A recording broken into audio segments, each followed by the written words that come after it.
Hello, anyone who's watching. Today I wanted to make a video about the psychology of Suguro Geto. The video will be broken up into 5 parts: introduction, his background, the turning point, his psychology, and the conclusion. So let's get straight into it. Introduced by Gojo as the worst Jujutsu Kaisen sorcerer ever and one of 4 banished from Jujutsu High, we are introduced to the Suguro Geto.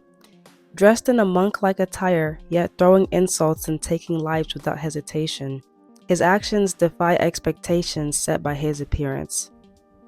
His motive in the Jujutsu Kaisen 0 movie is to obtain Rika, a very powerful curse operation, in order to kill all non-Jujutsu sorcerers. Despite his efforts, he meets his demise during a fight with Yuta, the main character in the movie, and Rika, ultimately failing his goal. Throughout the movie, there are implications of a past friendship between Geto and Gojo, and a flashback conversation that implies that Geto himself once believed in the protection of all non-Jujutsu sorcerers. So how does one go from being a protector to a perpetrator of destruction? In this video, we'll delve into the intricate psychology of Suguro Geto. Part 2. His background. The significant moment in Geto's arc begins in the summer of 06. At just 16 years old, he was a Jujutsu Kaisen student undertaking missions alongside his friends. Their job was to exorcise curses, which are manifestations of negative human emotions. Unlike Gojo, Geto embraced his role as a Jujutsu Kaisen sorcerer, viewing it as their duty to protect the weak, or rather, non-Jujutsu sorcerer. If I say weak or non-Jujutsu sorcerers, I'm saying those two things interchangeably. However, everything changed after a traumatic event altered the course of Geto's life. Assigned to protect Tengen's vessel, Riko, Geto and Gojo find themselves ambushed at Jujutsu Kaisen High School by an assailant, Toji, resulting in Gojo's apparent demise and Riko's death. Devastated and enraged, Geto fights Toji, only to be defeated. The encounter left him not only physically wounded, but also emotionally scarred. And to top it all off, Toji is a non-curse user. And also, at the end of their fight, when Gojo killed Toji, Toji's curse came crawling to Geto. So that means Geto had to exorcise and absorb the curse of the previous owner, who just beat his ass so hard he ended up on Mars. Sorry. But having to exercise and absorb a curse like that after what you just went through has to be very traumatizing. That's all I wanted to say. Okay. Geto then encounters Gojo holding Riko's lifeless body in a room full of people, the Star religious group, celebrating her demise. Surrounded by all the continuous clapping, Gojo asks Geto if they should kill them. Geto declines and says there would be no point. Gojo asks if there has to be a point.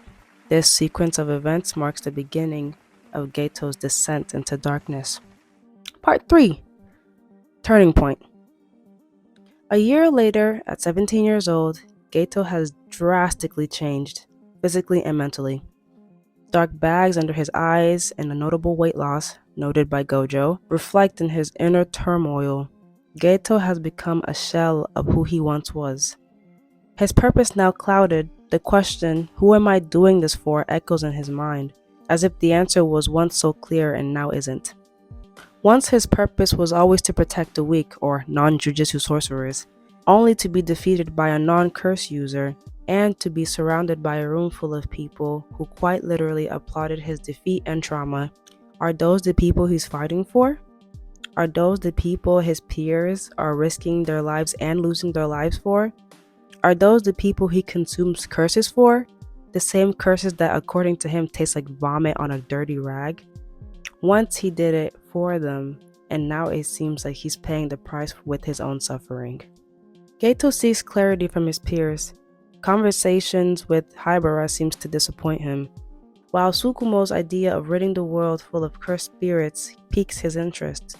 Tsukumo offers 2 ethical options on how to go about this. But because sorcerers aren't able to create curses and non-sorcerers can, Geto offers a 3rd option: to kill all non-jujutsu sorcerers. On one of his missions, it's his encounter with imprisoned twin girls in a village that serves as the catalyst for his transformation. Because the little girls were cursed users, the villagers blamed all the mysterious deaths on them. As Geto tries to convince the villagers that the twins are not the cause and that he had already taken care of the curses, the villagers begin to emit cursed spirits from their negative energy. Witnessing the villagers' cruelty and ignorance, Geto finally reaches his breaking point and kills everyone in the village apart from the twins. As he burns the village down that night, Geto's former purpose burns with it. His psychology. I wanted to discuss a few relevant psychological terms that can apply to Geto. Disclaimer: I am not an expert. Psychology degree aside. Alright, let's begin with the hedonic principle, which suggests that people are motivated to seek pleasure and avoid pain. Following Geto's traumatic experience, he seeks to eliminate non-sorcerers as they are the source of his pain in form of curses.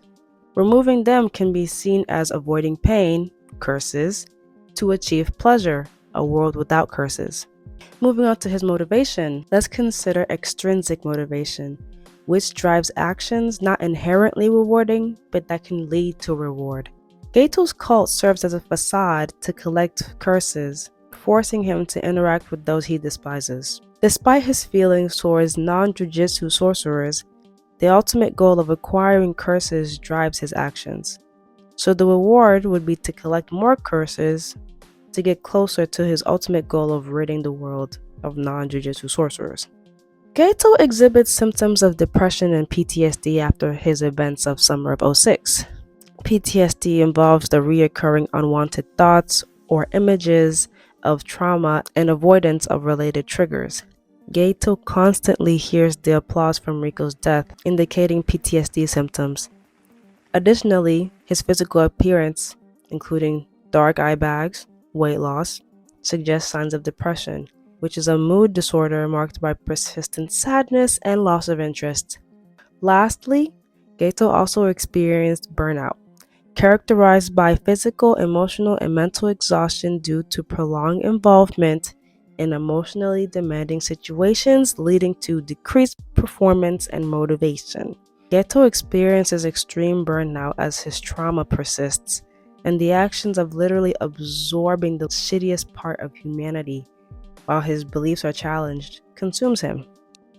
Conclusion: while his methods and ideology are extremely radical, they stemmed from good intentions. Kind of. Ish. Initially, as a teenager, he upheld the duty of protecting non-jujutsu sorcerers, a belief ingrained in him since youth, and when faced to question that, his ideals were challenged. The events of summer of '06 triggered a shift in Geto's ideology. Confronted with the harsh realities of humanity and burdened with the relentless task of exorcising and absorbing its ugliness, the pressure to confront said ugliness took its toll. In the end, Geto's story shows us how people's strong belief can change when faced with traumatic events that forces you to question everything you once believed.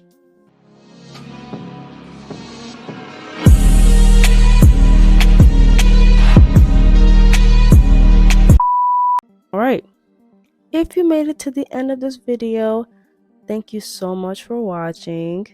This is my first video, so it's not going to be great, but I really enjoyed researching and kind of diving in deeper into Geto. I mean, despite the many thirst traps on TikTok, Geto is a very interesting and complex character within his own right. So I thought I wanted to further explore that. And I really enjoyed making this video.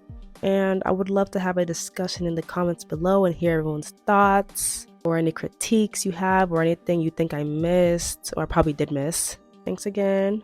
And I hope you have a great or a decent day. Sayonara.